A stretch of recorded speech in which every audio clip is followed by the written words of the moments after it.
اللہ کے یاد سے غافل ہوتے گئے۔ میرے پیارے ساتھیوں، یہاں تک کہ وہ مال کماتے کماتے قبرستان جا پہنچے، لیکن پھر بھی اس کو خیال نہیں آیا کہ ہم کون سا مال کما رہے ہیں۔ اس لیے اللہ رب العالمین انسانوں کو خبر دے رہا ہے اور کہہ رہا ہے اعلموا انما الحیات الدنیا اعلموا انما الحیات الدنیا لعب ولہو وزینۃ۔ اے لوگو، اے دنیا والوں، اے دنیا کے انسانوں، اے دنیا کے جنوں، تم جان لو اعلموا انما الحیات الدنیا لعب ولہو، یہ دنیا کھیل ہے، ولہو تماشا ہے، وزینۃ یہ دنیا تو زینت ہے، وتفاخر بینکم اور آپس میں ایک دوسرے کے اوپر فخر کرنے کے نام دنیا ہے، وتکاثر فی الاموال والاولاد اور مال اور اولاد میں ایک دوسرے سے آگے بڑھنے کا نام دنیا ہے۔ تم مال اور دولت کو کمانے کے چکر میں آگے بڑھ گئے، لیکن اس دنیا کی مثال تو ویسے ہی ہے جس طرح کٹی ہوئی کھیتی ہے میرے پیارے ساتھیوں، ثم یحیز فتراہ مصفرا، جب انسان کھیتی کرتا ہے، جب انسان پیداوار جب زمین سے نکلتی ہے، پیداوار نکلتی ہے، زمین میں غلہ پیدا ہوتا ہے، انسان اس کو ہریالی دیکھتا ہے، وہ انسان خوش ہو جاتا ہے، وہ کسان خوش ہو جاتا ہے۔ جب دھیرے دھیرے وہ کھیتی پک جاتی ہے اور اس کو کاٹ دیا جاتا ہے تو وہ کھیتی جس طرح دیکھنے میں ہمیں اور آپ کو اچھا نہیں لگتا ہے، اسی طرح یہ زندگی ہے، چھوٹے میں آپ کو اچھا لگتا ہے، جوانی میں اچھا لگتا ہے، لیکن جب یہ جوانی ڈھل جائے گی، جب یہ جوانی ختم ہو جائے گی تو بالکل ویسی آپ کو لگے گا جس طرح کٹی ہوئی کھیتی ہے۔ میرے بھائیوں، یہ ایک آیت میں اللہ رب العالمین پوری زندگی کا نقشہ کھینچا۔ اعلموا انما الحیات الدنیا لعب ولہو،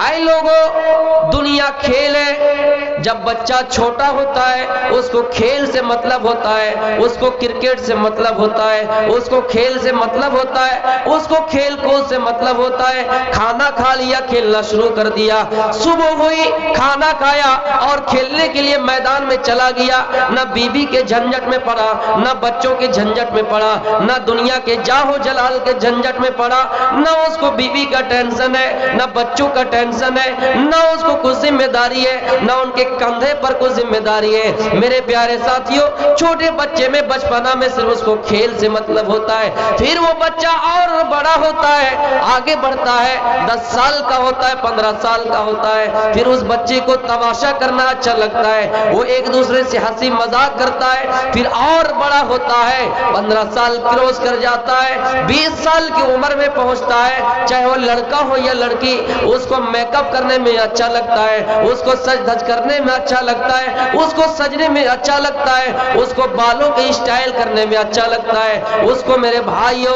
دنیا کی زینت پسند آ جاتا ہے۔ یہ 20 سال کی عمر میں جب پہنچتا ہے تو اس کو دنیا کی زینت پسند آتا ہے۔ اس لیے اللہ فرماتا ہے لعب ولہو وزینۃ، کہ پہلے کھیل سے اچھا لگتا ہے، پھر تماشے سے اچھا لگتا ہے، پھر اس کو زینت اختیار کرنا اچھا لگتا ہے، پھر وہ بچہ دھیرے دھیرے بڑا ہوتا ہے، شادی ہوتی ہے، گھر میں نئی نویلی دلہن آتی ہے، اس کا بچہ بڑا ہوتا ہے، وتفاخر بینکم، وہ آپس میں ایک دوسرے کو پر فخر کرتا ہے اور اپنے ساتھی سے کہتا پھرتا ہے تمہارے پاس 40,000 انکم ہے، ہمارے پاس تو 50,000 انکم ہے، تمہارے پاس ایک بنگلہ ہے، ہمارے پاس تو 2 بنگلہ ہے۔ پھر وہ انسان اور آگے بڑھتا ہے، جوانی کی دہلیز کو ختم کرتے ہیں، بڑھاپے کی دہلیز کو پہنچتے ہیں، پھر وہ تکاثر فی الاموال والاولاد، تو مال میں ایک دوسرے سے آگے بڑھتا ہے، اپنے کنبے قبیلے میں ایک دوسرے سے آگے بڑھتا ہے۔ اللہ فرماتا ہے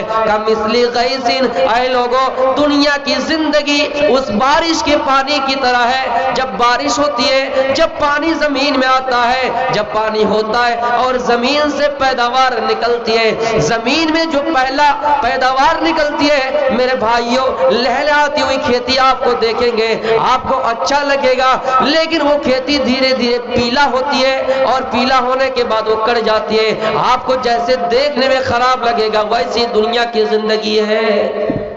میرے بھائیوں، ایک آیت میں اللہ رب العالمین پوری زندگی کا نقشہ کھینچا۔ آپ غور سے دیکھیے، سب سے پہلے بچہ کو کھیل سے مطلب ہوتا ہے، اس لیے اللہ رب العالمین لعبن کہا، اس کے بعد وہ لہبن تماشا اچھا لگتا ہے، وہ زینتن پھر اس کو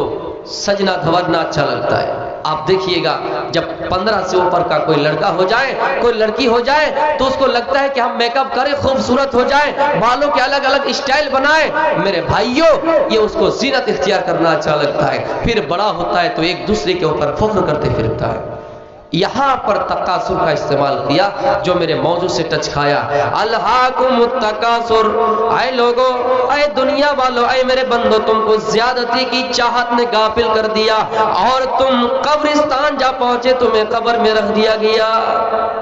تمہیں زیادتی کی چاہت نے غافل کر دیا۔ میرے پیارے ساتھیوں، اس لیے انسان کو چاہیے کہ مال کمائے، لیکن اتنا کمائے جتنا ہمارے لیے ضروری ہے۔ مال کمائے، اتنا کمائے، مال کو کمانے کے بعد اس کو مدرسے میں خرچ کرے، مال کو کمانے کے بعد اس کو یتیموں پر صرف کرے، مسکینوں پر خرچ کرے۔ میرے پیارے ساتھیوں، اور اپنے نفس کا محاسبہ کرے کہ ہم کیا کر رہے نہیں کر رہے۔ ایک دکاندار صبح دکان میں بیٹھ ہے اور شام کو دکان بند کرتا ہے، اور دکان بند کرنے کے بعد گھر جاتا ہے، گھر میں بیٹھنے کے بعد، کھانا کھانے کے بعد جب بستر پہ سوتا ہے تو حساب کر لیتا ہے کہ آج دن میں کتنا انکم ہوا، دن میں کتنا کمائی ہوئے، اور کتنا خرچ ہوا، کتنا کمائی ہوئے۔ میرے پیارے ساتھیوں، ایک ٹیکسی ڈرائیور جب گاڑی چلاتا ہے، گھر آتا ہے، ان پیسوں کو گنتا ہے، ان پیسوں کی تعداد جمع کرتے ہیں، پیسوں کو اکٹھا کرتے ہیں اور حساب لگا لیتے ہیں کہ ہم نے کتنا کمایا، کتنے روپے کے پیٹرول خریدے، کتنے روپے کے ڈیزل خریدے، کتنا روپیہ خرچہ ہوا اور کتنا روپیہ بچا۔ میرے بھائیوں، یہ دنیا کی زندگی کے لیے آپ حساب لگا لیتے ہیں، جبکہ یہ دنیا فانی ہے۔ کل من علیہا فان، یہ دنیا کی زندگی فنا ہونے والی ہے اور آخرت کی زندگی باقی رہنے والی ہے۔ دنیا کی زندگی کے لیے ہم دنیا میں بلڈنگ بنانے کے لیے دنیا کا حساب لگا لیتے، لیکن آخرت کا حساب نہیں لگاتے ہیں۔ ہم دنیا کی زندگی کے لیے اپنا حساب کر لیتے ہیں، لیکن آخرت کا حساب نہیں کرتے۔ میرے پیارے ساتھیوں، اس لیے عبداللہ ابن عمر کہا کرتے تھے، اذا امشیت فلا تنتظر الصباح، اے لوگوں، جب شام ہو جائے تو صبح کا انتظار نہ کیا کرو، واذا اصبحت فلا تنتظر المساء، اور جب صبح ہو جائے تو شام کا انتظار نہ کیا کرو۔ پتہ نہیں صبح ہوئی شام تک تم مردوں میں لکھے جاؤ یا زندوں میں لکھے جاؤ، اس بات کی کوئی گارنٹی نہیں ہے۔ شام کو بستر پہ سو، صبح کا سورج دیکھ پاؤ یا نہیں، صبح ہونے سے پہلے پہلے تم مر جاؤ، انتقال کر جاؤ۔ اس لیے حساب کر لو کہ ہم نے دن میں کتنی غلطیاں کی ہیں، دن میں کتنے گناہ کے کام کیے ہیں، دن میں ہم نے کتنی نیکیاں کی ہے، دن میں ہم نے کتنی بار اللہ کا نام لیا ہے، دن میں ہم نے کتنی مرتبہ اللہ کا ذکر کیا ہے۔ شام کو جب بستر پہ سونے جاؤ تو حساب کر لیا کرو۔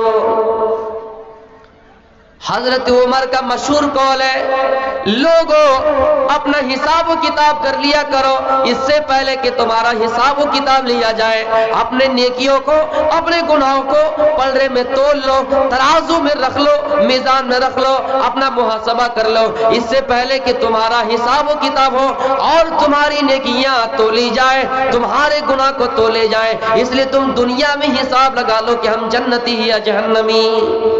میرے بھائیوں، یہ دنیا میں حساب لگانے کو کہا ہے۔ اگر ہم نے اپنے نفس کو کنٹرول کر لیا، ہم نے اپنے نفس کو بجھا لیا، ہم نفس کی غلامی سے آزاد ہو گئے۔ اللہ رب العالمین فرماتا ہے، وَأَمَّا مَنْ خَافَ مَقَامَ رَبِّهِ وَنَهَى النَّفْسَ عَنِ الْهَوَىٰ، اے میرے بندو، تم میں سے جو اللہ کے سامنے کھڑا ہونے سے ڈر جائے، تم میں سے جو اللہ کے سامنے کھڑے ہونے سے ڈر جائے اور اپنے نفس کو کنٹرول کر لے، اپنے نفس کی غلامی سے آزاد پا لے، اللہ فرماتا ہے فَإِنَّ الْجَنَّةَ هِيَ الْمَأْوَىٰ، اس کا ٹھکانہ جنت ہے۔ جو اپنے نفس کو کنٹرول کر لیے میرے بھائیو، اس کا ٹھکانہ جنت ہے۔ نفس کو کنٹرول کرنے کا مطلب یہ ہے، نفس آپ کو ابھارتا ہے کہ آپ غلط کام کرو، آپ چوری کرنے کے لیے چلے گئے لیکن وہاں پر اللہ کا ڈر پیدا ہو گیا، آپ چلے آئے، اب بدکاری کے راستے پہ نفس آپ کو بہکا رہا ہے کہ آپ چوری کر لو، نفس آپ کو بہکا رہا ہے کہ آپ بدکاری کر لو، نفس آپ کو بہکا رہا ہے کہ آپ کسی کو مارو پیٹو، لیکن آپ نے نفس کے بہکاوے میں نہیں آیا، نفس کی غلامی میں نہیں آیا، اس غلامی سے آزاد پا گئے اور آپ نے اللہ کا ڈر اپنے دل میں کر لیا، تو اللہ فرماتا ہے ایسے لوگوں کے لیے فَإِنَّ الْجَنَّةَ هِيَ الْمَأْوَىٰ، اس کا ٹھکانہ جنت ہے۔ میرے پیارے ساتھیوں، اگر نفس کو اطمینان بنا لیے، اللہ فرماتا ہے یا ایتھا النفس المطمئنہ، اے اطمینان والے نفس، اے اطمینان والی روح، ارجعی الی ربک راضیۃ مرضیہ، تم اپنے رب سے اس حال میں لوٹ آؤ کہ اللہ بھی تجھ سے راضی ہو جائے اور تم بھی اللہ سے خوش ہو جاؤ۔ اللہ فرماتا ہے فادخلی فی عبادی وادخلی جنتی، پھر میرے بندوں میں شامل ہو جا اور میری جنت میں داخل ہو جا۔ لیکن اپنے نفس کو اطمینان کیسے کریں؟ نفس آپ کو کہے کہ چلو من چاہتا ہے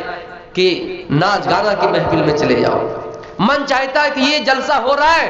یہ تو جلسہ اپنے پیٹ کے لیے کر رہا ہے۔ نفس آپ کو غلط باتیں بتائیں گے، آپ کے ذہن میں طرح طرح کے خیالات ڈالیں گے، لیکن آپ ان غلامی سے آزاد پا کر اگر اچھے راستے کو اپنا لیے، ان غلامی سے آزاد پا گئے، تو اللہ فرماتا ہے اس نفس سے کہا جائے گا کہ تم میرے بندوں میں شامل ہو جا اور میری جنت میں داخل ہو جا۔ میرے پیارے ساتھیوں، الہاکم التکاثر، اے انسانوں، تم کو زیادتی نے، مال کی زیادتی نے، دولت کی زیادتی نے غافل کر دیا اللہ کے ذکر سے، اور تم قبرستان جا پہنچے، تمہیں خیال ہی نہیں۔ لیکن ہاں سنو، کلا سوف تعلمون، ان قریب تم دیکھ لوگے، ان قریب تم جان لوگے کہ قیامت برحق ہے، تم جان لوگے کہ جہنم برحق ہے، تم جان لوگے کہ جنت برحق ہے، تم جان لوگے جب قبرستان پہنچ جاؤ گے تو تم جان لوگے کہ ہاں ثم کلا سوف تعلمون، بلا شبہ تم جان لوگے، ثم لترون الجحیم، یہاں تک کہ تمہیں جہنم بھی دکھا دیے جائیں گے۔ میرے پیارے ساتھیوں، اور آخر میں اللہ فرماتا ہے ثم لتسألن یومئذ عن النعیم، اور تمہیں اللہ رب العالمین دنیا میں دی ہوئی نعمتوں کے بارے میں سوال کرے گا۔ اللہ فرماتا ہے جب تمہیں جہنم دکھا دیے جائیں گے، تمہیں اس پر یقین ہو جائے گا، وہ جہنم جب میدان محشر میں لائے جائیں گی، جہنم کتنا پاورفل ہوگا، جہنم کتنا بڑا ڈینجر ہوگا، جہنم کتنا بڑا خطرناک ہوگا۔ میرے بھائیوں، جہنم کو جب میدان محشر میں لائی جائے گی، میرے پیارے ساتھیوں، یوتی بجہنم یومئذ لہا 70,000 زمام، جہنم کے اندر، جہنم میں 70,000 لگامیں ہوں گے، 70,000 نکیلوں سے جہنم کو کستے ہوں گے، جہنم میں 70,000 لگام لگا دیے جائیں گے۔ جہنم اتنا پاورفل ہے، دنیا میں معمولی سا گدھا، دنیا میں معمولی سا گھوڑا، دنیا میں معمولی سا بیل، جو آپ کو لگتا ہے کہ اس کے پاس طاقت ہے، آپ کو پچھاڑ سکتا ہے، تو آپ ان کی ناک میں نکیل کس دیتے ہیں، آپ ان کی ناک میں لگام لگا دیتے ہیں۔ میرے بھائیوں، جہنم بھی خطرناک ہوگا، اور جہنم میں کتنے لگام لگائیں گے؟ 1000 زمام، 70,000 زمام، 70,000 لگام لگائیں گے، مع کل زمام، اور ایک ایک لگام کے ساتھ 70,000 ملکن، 70,000 فرشتے ہوں گے، ایک لگام کے ساتھ 70,000 فرشتے، اور اسی طرح اگر جوڑا جائے 70,000 لگام کے ساتھ، ایک ایک لگام کے ساتھ 70,000 فرشتے، میرے بھائیوں تقریباً 4 ارب 90 کروڑ فرشتہ، وہ فرشتہ جن کے پاس اتنی طاقت ہے، اتنا پاورفل ہے، زمین میں ایک پر مارے تو زمین تہس نہس ہو جائے گا۔ میرے پیارے ساتھیوں، جہنم اتنا خطرناک ہے، لترون الجحیم، جہنم دکھا دیے جائیں گے، ثم لترونها عین الیقین، وہ یقین کی نظروں سے دیکھ لیں گے، اور پھر اللہ رب العالمین فرماتا ہے ثم لتسألن یومئذ عن النعیم، پھر اس انسان سے ان نعمتوں کے بارے میں پوچھا جائے گا کہ ہم نے دنیا میں تمہیں نعمتیں دی تھی، بتاؤ تم نے ان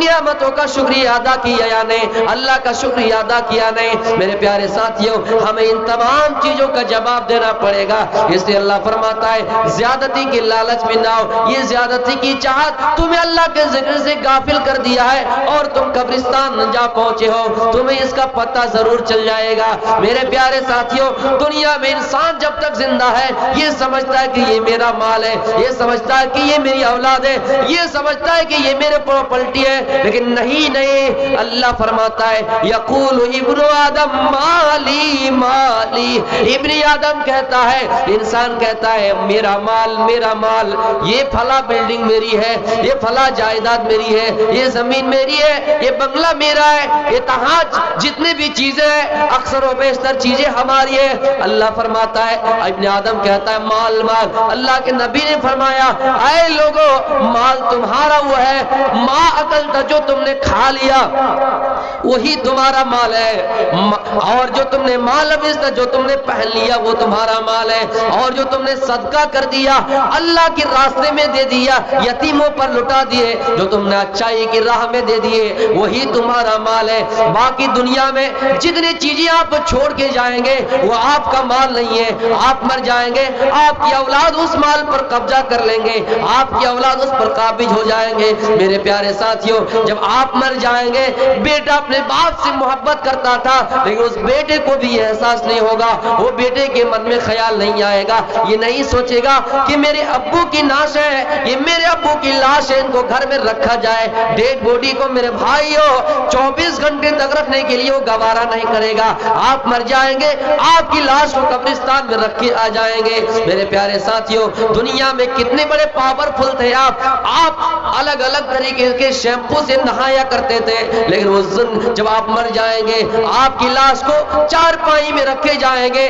آپ چل کر نہیں جا سکتے ہیں، آپ کو جب دفنایا جائے گا آپ خود سے اتار نہیں سکتے ہیں، آپ کو جب غسل دیا جائے گا آپ کو کفن پہنایا جائے گا آپ نہیں پہن سکتے ہیں، نہ غسل کر سکتے ہیں۔ میرے پیارے ساتھیوں، ان تمام چیزوں کی آپ محتاج ہو جائیں گے، اور ایسے گھر میں آپ کو رکھے آ جائے گا جس کا دروازہ ہے ہی نہیں۔ قبر ایک ایسا گھر ہے، قبر ایک ایسا گھر ہے جہاں کوئی دروازہ نہیں ہے۔ دنیا میں سارے دروازے بند ہو سکتے ہیں، پھر وہ دروازہ دوبارہ کھل سکتا ہے، لیکن قبر ایک ایسا دروازہ ہے جہاں پر ہر انسان کو داخل ہونا ہے۔ والقبر باب کل نفس داخلہ، قبر ایک ایسا دروازہ ہے جہاں ہر انسان کو داخل ہونا ہے۔ الہاکم التکاثر، انسان کو زیادتی کی لالچ نے، زیادتی کی چاہت نے غافل کر دیا، اور وہ انسان قبرستان جا پہنچے، جب تک زندہ ہے وہ یہ نہیں سوچتا ہے کہ ہمیں مرنا ہے، ہمیں قبر میں جانا ہے، ہمیں قبرستان میں رکھ کے آئے گا، نہیں نہیں، وہ نہیں سوچتا ہے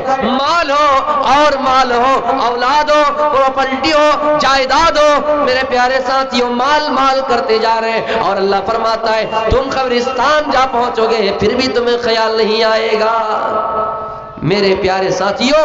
آپ قبرستان جا پہنچیں گے آپ کو اس کا خیال نہیں ہوگا۔ ایمانداری سے بتائیے، آپ اپنے بچوں کا نکاح کراتے ہیں، آپ اپنے بچوں کی شادی بیاہ کراتے ہیں، ایمانداری سے بتائیے آپ اپنی لڑکی کا نکاح کرا رہے ہیں، آپ اپنی لڑکی کا نکاح کر رہے ہیں، دیندار داماد ڈھونڈ رہے ہیں یا پھر آپ پراپرٹی والا ڈھونڈ رہے ہیں؟ ایمانداری سے کہیے میرے بھائیوں، آدمی کی تعداد زیادہ نہیں ہے اس لیے زیادہ کچھ بولنا مناسب نہیں سمجھتا، لیکن آپ اپنے ہاتھ پر، آپ اپنے گریبان پر ہاتھ رکھ کر فیصلہ کیجئے آپ دیندار لڑکا ڈھونڈ رہے یا نہیں۔ نہیں نہیں، کوئی اگر دیندار لڑکا ہے اس کے اندر اگر کچھ عیب بھی نہ ہو تو یہ عیب ان کے اندر ڈھونڈ کر بیان کر دیا جاتا ہے، لیکن کوئی اگر پراپرٹی والا لڑکا ہے ان کے اندر ہزاروں عیب ہے، ان کے اندر ہزاروں کمیاں ہے، لیکن وہ لڑکا دولت والا ہے، آپ نے تمام عیبوں کو چھپا دیا اور اس لڑکے سے اپنی لڑکی کا نکاح کر دیا۔ لیکن اگر کوئی دیندار لڑکا ہے ان کے پاس کوئی نہ مال ہے، نہ کوئی دولت ہے، نہ جاہو جلال ہے، آپ نے اس لڑکے کو ٹھکرا دیا اس لیے کہ وہ لڑکا دیندار ہے، ان کے پاس مال نہیں ہے۔ میرے پیارے ساتھیوں، اور لڑکی، آپ لڑکی کا نکاح کر رہے ہیں تو لڑکا آپ مالدار ڈھونڈ رہے ہیں، یقین جانیے آپ لڑکی بھی ڈھونڈ رہے ہیں، بہو بھی ڈھونڈ رہے ہیں، اپنے بچوں کا بھی نکاح کرا رہے ہیں، تو آپ یقین سے میں کہہ رہا ہوں کہ آپ کو اللہ کہہ رہا ہوں کہ آپ دیندار لڑکی نہیں مالدار لڑکی ڈھونڈ رہے ہیں۔ میرے پیارے ساتھیوں،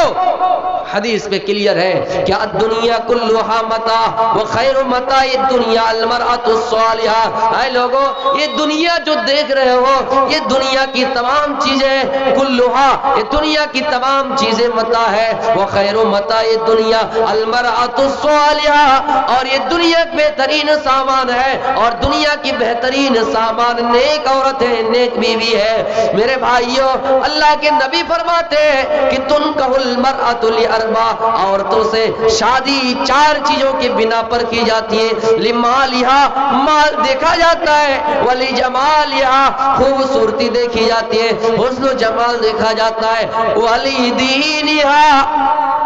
والی حسب یا اور حسب نسب دیکھا جاتا ہے, والدینہا اور دینداری دیکھی جاتی ہے. اے میری امت اے میرے صحابہ تم دیندار عورت کو ترجیح دینا. فاظفر بذات الدین دیندار عورت کو ترجیح دینا. تم دیندار عورت کو ترجیح دینا. یہود مالداری دے کر شادی کرتے تھے. ایک قوم ہے جن کا نام ہے یہود, وہ مالدار عورت سے شادی کرتے تھے. عیسائی عورت کی خوبصورتی دیکھ کر شادی کرتے تھے. زمانہ جاہلیت میں عرب کے لوگ عربی لوگ زمانہ جاہلیت میں حسب و نسب دیکھ کر شادی کرتے تھے. آپ نے فرمایا تم دینداری دیکھ کر شادی کرو. کوئی عورت اگر دیندار ہے تو ان کے نکاح کو نہ ٹھکراؤ. اس لیے اللہ کے نبی حدیث میں فرما رہے اذا خطب الیکم من ترضون دینہ وخلقہ فزوجوہ الا تفعلوا تکن فتنۃ فی الارض وفساد کبیر. اے لوگوں اگر تمہارے گھر میں دیندار رشتہ ہے, اگر تمہارے گھر میں نیک لڑکا کا پیغام آئے, تمہارے گھر میں دیندار عورت کا کوئی پیغام آئے تو تم ان کے ساتھ بیاہ دے دینا, تم ان کے ساتھ شادی کرا دینا, تم ان کے ساتھ نکاح کر دینا. اگر تم نے ایسا نہیں کیا تکن فتنۃ فی الارض وفساد کبیر تو زمین میں بہت بڑا فتنہ پھیل جائے گا اور بہت بڑا فساد ہوگا. ان تمام روایتوں سے پتہ چلتا ہے کہ دیندار کو ترجیح دینی. لیکن ہم مال کے لالچ میں آ گئے. میرے پیارے ساتھیوں یہ سمجھتے کہ مال کہاں سے آئے. ہم اپنے بیٹے کا بھی وہی شادی دلاتے جہاں مال ہمیں ملے, جہاں ہمیں دان میں سامان ملے, جہاں ہمیں جہیز میں سامان ملے. ہم اپنی لڑکی کا بھی نکاح وہی کرا رہے. میرے پیارے ساتھیوں ایک صحابی تھے جن کا نام جلیبیب تھا. ان کے پاس پراپرٹی نہیں تھے, ان کے پاس دولت نہیں تھی, ان کے پاس چاہو جلال نہیں تھا, ان کے پاس منصب نہیں تھا, یہ کسی عہدے پر فائز نہیں تھے. لیکن ہاں ان کی ایک خصوصیات رہی کہ یہ نبی کے چوکھٹ پہ رہا کرتے تھے, نبی سے دین سیکھا کرتے تھے, نبی سے اسلام کی تعلیمات سیکھا کرتے تھے. ایک مرتبہ جلیبیب اللہ کے نبی کے سامنے سے گزر رہے, آپ نے جلیبیب سے اشارہ کیا, مخاطب ہوا اے جلیبیب الا تتزوج, کیا تم شادی نہیں کرو گے, کیا تم شادی نہیں کرو گے. جلیبیب کہتا ہے اللہ کے نبی ہم تو کالے ہیں, ہماری شکل کالی ہے, ہمارا چہرہ ٹھیک نہیں ہے, ہمارے پاس نہ مال ہے, نہ صورت ہے, نہ وہ جلال ہے, نہ جاؤ جلال ہے, نہ منصب ہے, نہ عہدہ ہے. اے اللہ کے نبی ہم سے کون بیاہ کرے گا, ہم سے کون شادی کرے گا. اے اللہ کے نبی ہم سے کوئی اپنی بیٹی دینے کے لیے تیار ہی نہیں, کون ہے اپنی بیٹی کو دے گا مجھ سے, کون ہے جو میرے ساتھ شادی کرائے گا. اللہ کے نبی نظر آسمان پر اٹھائے اور کہے جلیبیب جاؤ مدینے کے اندر ایک انصاری گھر میں میرا پیغام بھیجنا, ان سے کہنا کہ نبی نے تمہیں سلام کہا ہے, اور یہ بھی کہنا کہ تمہاری بیٹی کا رشتہ نبی نے میرے ساتھ کرنے کے لیے کہا ہے. وہ صحابی خوشی خوشی اس پیغام کو لے کر اس انصاری گھر میں پہنچ جاتے ہیں. میرے پیارے ساتھیوں انصاری گھر میں پہنچتے ہیں, کہتے ہیں السلام علیکم, سلام کا جواب آیا. میرے پیارے ساتھیوں اس نے بتایا میں اس لیے آیا ہوں کیونکہ نبی نے تمہیں سلام بھیجا ہے. ان گھر میں ان کے گھر میں خوشیوں کی لہر دوڑ گئی میرے پیارے ساتھیوں, اور کہنے لگے کہ نبی نے ہمیں سلام بھیجا ہے. یہ خوشیاں کچھ دیر کے لیے پھر تبدیل ہو گئے غموں میں, اور وہ صحابی کہنے لگے کہ اللہ کے رسول نے ایک اور خبر دے کر بھیجا ہے, ایک اور خبر دے کر بھیجا ہے. وہ خبر یہ ہے کہ تمہیں اپنی بیٹی کا نکاح میرے ساتھ کرنا پڑے. وہ صحابی وہ انصاری کہنے لگے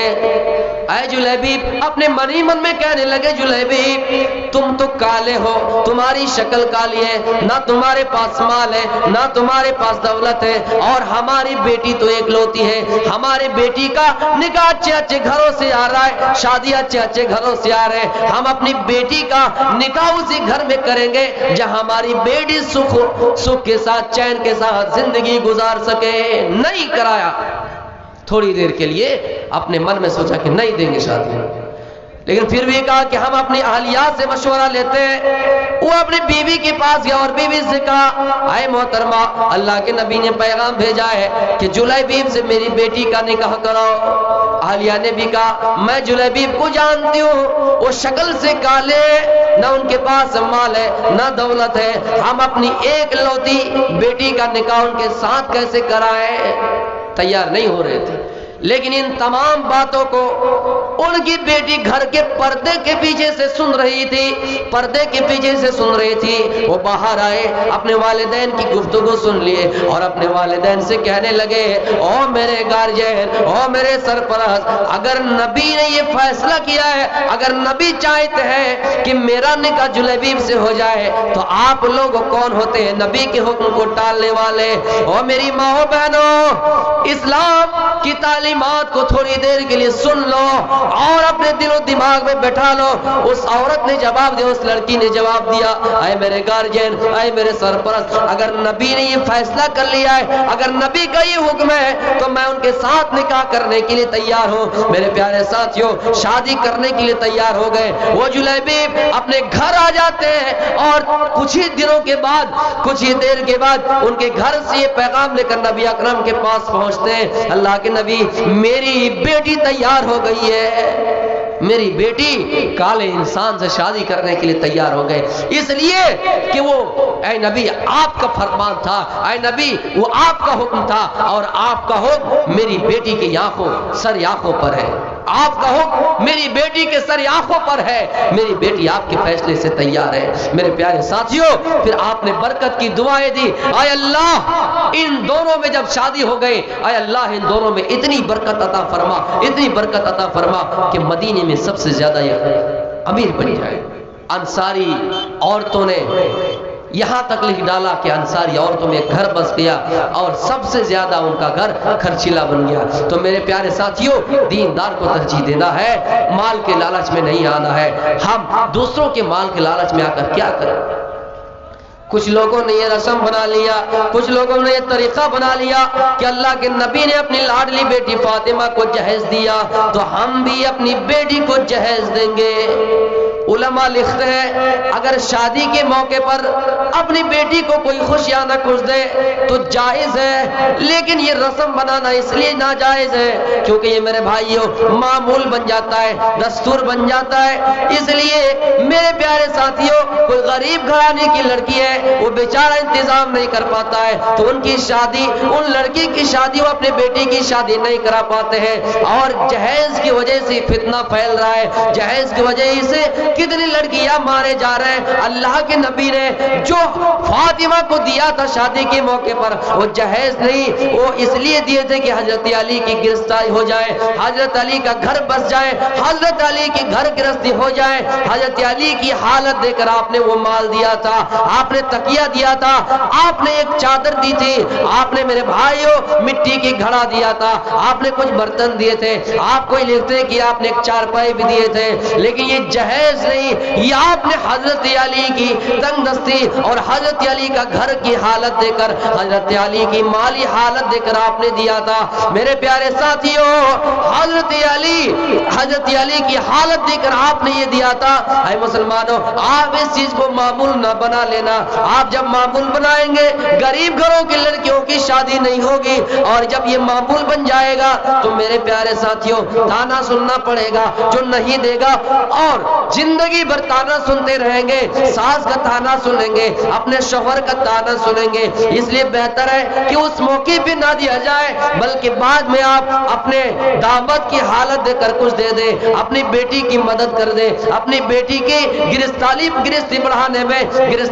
میں اگر آپ کچھ سہایتا کر رہے ہیں, آپ کچھ مدد کر رہے ہیں تو یہ شرعاً جائز ہے. اس موقع پہ نہ دیا جائے, آپ بعد میں کچھ دے دیں حالت دیکھ کے. میرے پیارے ساتھیوں، حضرت فاطمہ کی رخصت ہوئی،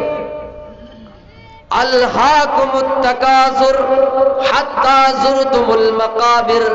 اے لوگوں تمہیں مال کی زیادتی نے، تمہیں اولاد کی زیادتی نے غافل کر دیا اور تم یہاں تک کہ تم قبرستان جا پہنچے۔ میرے بھائیوں، اس زمانے میں شادی میں فضول خرچ نہیں ہوا کرتا تھا، مال زیادہ برباد نہیں ہوتا تھا، اس زمانے میں لوگ زیادہ خرچہ نہیں کرتے تھے، لیکن وہ شادی بڑی پاک دامن اور مبارک ہوا کرتی تھی۔ میرے پیارے ساتھیوں، اور اللہ کے نبی فرماتے ہیں جب حضرت فاطمہ کی رخصت ہوئی، حضرت فاطمہ اپنے ہاتھوں سے کام کر رہے ہیں، حضرت فاطمہ اپنے گھر کا کام کر رہی ہے، گھر کے کام میں ہاتھ بٹا رہی ہے،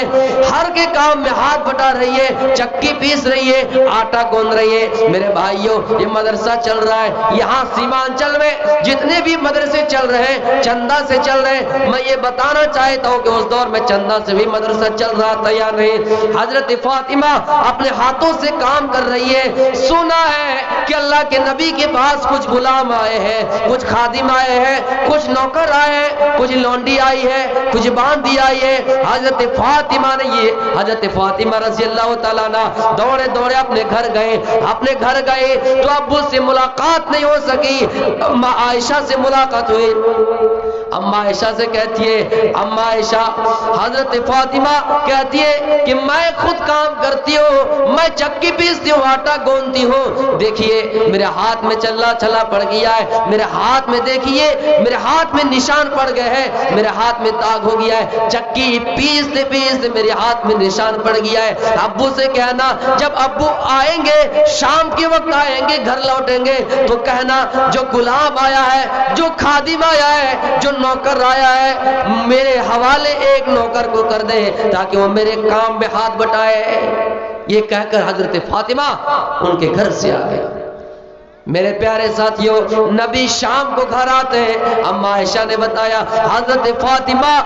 میرے گھر آئی، حضرت فاطمہ گھر آئی تھی اور آپ سے کہ غلام کا مطالبہ کیا، کام کرتے کرتے چکی پیستے پیستے آٹا گوندتے گوندتے ان کے ہاتھ میں چلا پڑ گیا ہے، ان کے ہاتھ میں نشان پڑ گیا ہے۔ میرے پیارے ساتھیوں، آپ نے جب حضرت عائشہ نے اللہ کے رسول سے کہا تو اللہ کے نبی دوڑے دوڑے حضرت علی کے گھر گئے، فاطمہ کے گھر گئے، حضرت علی بھی موجود ہے اور فاطمہ رضی اللہ تعالیٰ عنہ بھی موجود ہے۔ آپ نے حضرت فاطمہ سے کہا، او میری بیٹی، او میرے نور نظر، او میری بیٹی،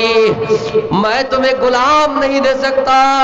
میں تمہیں خادم نہیں دے سکتا، اس لیے کہ ان غلام کو بیچنا ہے، ان خادم کو بیچنا ہے اور بیچ کر پیسہ لینا ہے، بیچ کر درہم جمع کرنا ہے۔ میرے جو طلبہ پڑھ رہے ہیں، میرے جو اسٹوڈنٹ پڑھ رہے ہیں اصحاب صفہ کے نام سے، میرے جو طلبہ پڑھ رہے ہیں ان کے اوپر خرچ کیا جائے گا، ان کے اوپر خرچ کیا جائے گا، اساتذہ پر خرچ کیا جائے گا، ان کی تنخواہوں پر خرچ کیا جائے گا، ان بچوں پر خرچ کیا جائے گا جو بچے تعلیم حاصل کر رہے ہیں۔ تو میرے پیارے ساتھیوں، اللہ کے نبی نے اس خادم کو، اللہ کے نبی نے اس غلام کو اپنی بیٹی کو نہیں دیا، اپنی بیٹی کا پیٹ کاٹا، اپنی بیٹی کو تکلیف دینا گوارا کر لیا، تکلیف ہونا، تکلیف سہنا گوارا کر لیا، لیکن مدرسے چلانا اچھا سمجھا، مدرسے میں بچوں کو تعلیم دینا ضروری سمجھا۔ لیکن اللہ کے نبی نے اسی موقع پر حضرت فاطمہ رضی اللہ تعالیٰ عنہا سے کہا، او میری بیٹی، میں تمہیں غلام نہیں دے سکتا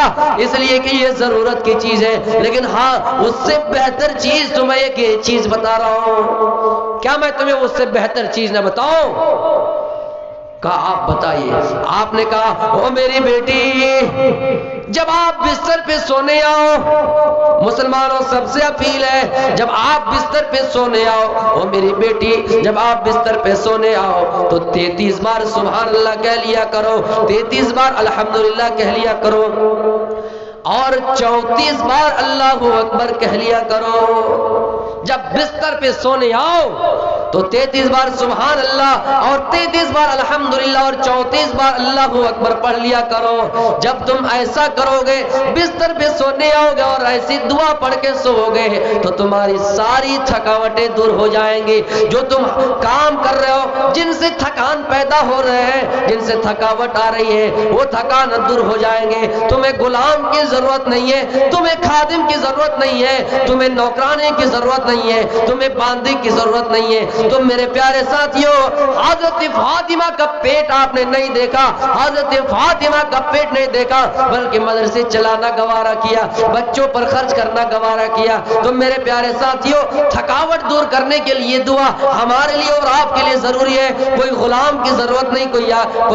کوئی نوکر کی ضرورت نہیں ہے۔ انشاءاللہ یہ دعا پڑھیں گے، اپنا معمول بنائیں گے، 2 سے 3 منٹ کا ٹائم بھی نہیں لگے گا اس دعا کو سیکھنے میں۔ میرے پیارے ساتھیوں، یہ دعا سیکھ لیں گے تو آپ کو غلام کی ضرورت نہیں پڑیں گے، آپ کو مالک، آپ کو نوکر کی ضرورت نہیں پڑیں گے۔ یہ تربیت اللہ کے نبی اپنی بیٹی کو دے رہے ہیں اور سکھا رہے ہیں، او میری بیٹی یہ دعا پڑھا کرو، الہاکم التکاثر حتی زرتم المقابر۔ اے انسانو، تمہیں مال کے لالچ نے غافل کر دیا، مال کے لالچ میں آئے، مال زیادہ ہوتا گیا، اللہ کے ذکر سے غافل ہوتے گئے، تم نے اپنے بچوں کی صحیح تربیت نہیں کی، مال جمع کرنے کے لالچ میں آ گئے، مال جمع کرنے کے چکر میں آ گئے، اپنی اولاد کو دینی تعلیمات نہیں سکھائے، آپ اپنی اولاد کو قرآن کا علم نہیں سکھائے، آپ اپنے بچوں کی صحیح تربیت نہیں کیے، مال کماتے گئے، کہاں سے کمائے، کہاں سے مال آئے، یہی سوچتے رہے اور یہاں تک کہ تم قبرستان جا پہنچے۔ نبی اکرم صلی اللہ علیہ وسلم کی تربیت تو دیکھیے میرے بھائیوں، نبی اکرم اپنی بیٹی فاطمہ کے گھر جا رہے ہیں، اپنی بیٹی فاطمہ کے گھر جا رہے ہیں، دروازے میں دیکھا کہ کوئی چیز نظر آئے، ڈیزائنر چادر نظر آئے، آپ نے ان چادر کو دیکھا تو واپس آ گئے، ان چادر کے اوپر آپ کی نظر پڑی تو آپ گھر آ گئے۔ میرے پیارے ساتھیوں، حضرت فاطمہ کو پتا چلا کہ میرے ابو میرے گھر آئے تھے لیکن کیسے واپس چلے گئے، اللہ کے نبی کو ناگوار محسوس ہوئے تو آپ وہاں سے چل دیے۔ بیٹی فاطمہ کو پتا چلا کہ میرے ابو ملال ہو کے چلے گئے، میرے ابو رنجیدہ ہو کے چلے گئے، میرے ابو غم ہو کے چلے گئے، تو اس نے حضرت علی سے کہا، او میرے شوہر جلدی سے جائیے اور نبی سے پوچھ کے آئے، میرے ابو سے پوچھ کے آئے کہ آپ کو گھر میں کیا چیز خراب لگی، آپ نے کون سی ایسی چیز دیکھی جو آپ کو پسند نہیں آیا اور آپ گھر سے چلے گئے۔ حضرت علی گئے اور پوچھے، اے اللہ کے نبی کیا بات ہے کہ آپ میرے گھر سے چلے آئے، کہیں آپ تو مجھ سے ناراض تو نہیں ہے، کہیں آپ اپنی بیٹی سے ناراض تو نہیں ہے۔ حضرت علی سے کہتے ہیں، او علی، میں جب آپ کے گھر گیا تو دیکھا کہ آپ کے دروازے میں ایک ڈیزائن دار چادر لٹک رہی ہے، ڈیزائن دار چادر لٹک رہی ہے۔ مالی ولی دنیا، مجھے دنیا سے کیا مطلب ہے علی، قو انفسکم واہلیکم نارا، اپنے آپ کو جہنم کی آگ سے بچاؤ، اپنے کنبے قبیلوں کو بھی جہنم کی آگ سے بچاؤ۔ میں نہیں چاہتا کہ میری اولاد جہنم کی آگ میں جلے، میں نہیں چاہتا کہ میری بیٹی دنیا میں زینت اختیار کرے، میں نہیں چاہتا کہ میری بیٹی دنیا میں ڈیزائن در چادر ڈالے، پردہ ڈالے۔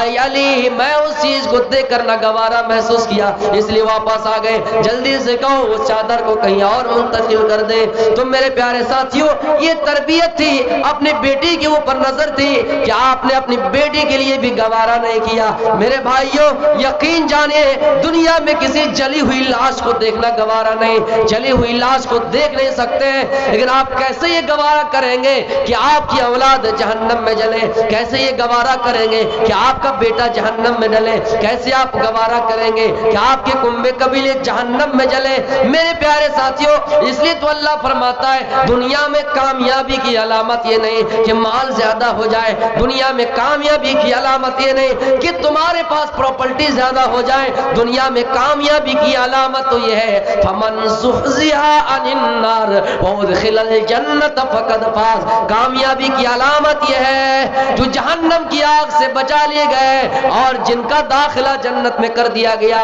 میرے پیارے ساتھیوں، وما الحیات الدنیا الا متاع الغرور، اور اور اے لوگوں دنیا کو کامیاب سمجھنے والوں، دنیا کی زندگی کو بہتر سمجھنے والوں، یہ دنیا تو بڑی دھوکے باز ہے۔ میرے پیارے ساتھیوں، آپ نے یہاں فرمایا کہ کامیاب ہو گئے وہ انسان جو جہنم کے آگ سے بچ گئے اور جن کا داخلہ جنت میں ہو گیا۔ اللہ فرماتا ہے کامیابی کی پہچان یہ ہے قد افلح المؤمنون، کامیاب ہو گئے وہ لوگ جنہوں نے اپنی زندگی کو پاک کر لیا۔ قد افلح من تزکا، یا پھر فرمایا قد افلح من زکاہا، کامیاب وہ ہو گئے، کامیاب ہو گئے وہ انسان جنہوں نے اپنے نفس کو پاک کر لیا، جنہوں نے اپنی زندگی کو پاک کر لیا۔ کیا کھا رہا ہے؟ نہیں کھا رہا ہے، اس نے حلال اور حرام کو سمجھ لیا اور حلال کو اپنا لیا، حرام کو چھوڑ دیا۔ کامیاب ہو گئے وہ انسان جن کو دو راستے دکھا دیے گئے، جنت کا بھی راستہ دکھا دیا گیا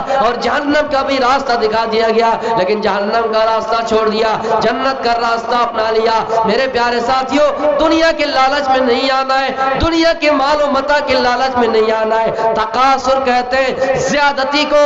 مال کی زیادتی اور اولاد کی زیادتی، پراپرٹی کی زیادتی، اور چاہتے کہ اور ہو جائے، دنیا میں عیش و آرام سے رہیں گے۔ جس طرح قیصر و کسریٰ ایک بہت بڑے بادشاہ گزرے ہیں، دو ملک کے بہت بڑے بادشاہ گزرے، ان کے پاس نعمتوں کی کمی نہیں تھی میرے بھائیوں، لیکن ان نعمتوں والی زندگی اگر گزارنی ہے، آپ یہ سوچ کے دیکھیے، اگر نعمتی والی زندگی ہمیں گزارنی ہے گزاریے، لیکن اللہ فرماتا ہے لَتُسْأَلُنَّ يَوْمَئِذٍ عَنِ النَّعِيمِ، اللہ ان نعمتوں کے بارے میں بھی سوال کرے گا۔ دنیا میں آپ خوبصورت ہیں، ان نعمت کے بارے میں بھی پوچھے گا، دنیا میں آپ مالدار ہیں، ان نعمتوں کے بارے میں بھی پوچھے گا، دنیا میں آپ کسی عہدے پر فائز ہیں، آپ ایم ایل ایم پی ہیں، ان نعمتوں کے بارے میں پوچھے گا۔ ہم نے تمہیں گاؤں کا منڈل بنایا، ہم نے تمہیں سماج کا سردار بنایا، لوگوں پر کیسا فیصلہ کیا، کیا غریبوں پر ظلم کیے، کیا غریبوں پر اتیاچار کیے، اللہ تعالیٰ ان تمام نعمتوں کے بارے میں سوال کرے گا۔ میرے پیارے ساتھیوں غور کیجئے، اللہ کے نبی ان نعمتوں کو دیکھ کر رویا کرتے تھے۔ ایک مرتبہ دن کے کسی وقت میں، دوپہر کے وقت میں، جب کوئی انسان گھر سے نہیں نکلتا ہے، آپ بھوک کی وجہ سے نکل رہے ہیں، آپ بھوک میں پریشان ہیں، حالت بھوک میں پریشان ہیں، نکل رہے دوپہر میں کہ راستے میں کوئی مل جائے، ہمیں تھوڑا سا کھانا دے دے، ہمیں تھوڑا سا چاول دے دے، ہمیں دو روٹی کوئی دے دے، کھجور کوئی دے دے، اس حال اور یہ سوچ کر نکلتے ہیں۔ راستے میں عمر اور ابو بکر ملے، آپ نے پوچھا کہ اے عمر، اے ابو بکر، کیوں نکلے ہو؟ سب کا جواب وہی تھا کہ ہمیں بھوک نے نکال دیا ہے، ہمیں بھوک نے یہاں سے نکال دیا ہے، ہمیں تو یہاں بھوک کی بے چینی نے گھر سے نکال دیا ہے، اور دوپہر کے وقت ہم کسی انسان کی تلاش میں ہے کہ کوئی انسان ہے، کوئی کھانا کھلانے والا ہے، ان مسافر کو کھانا کھلا دے،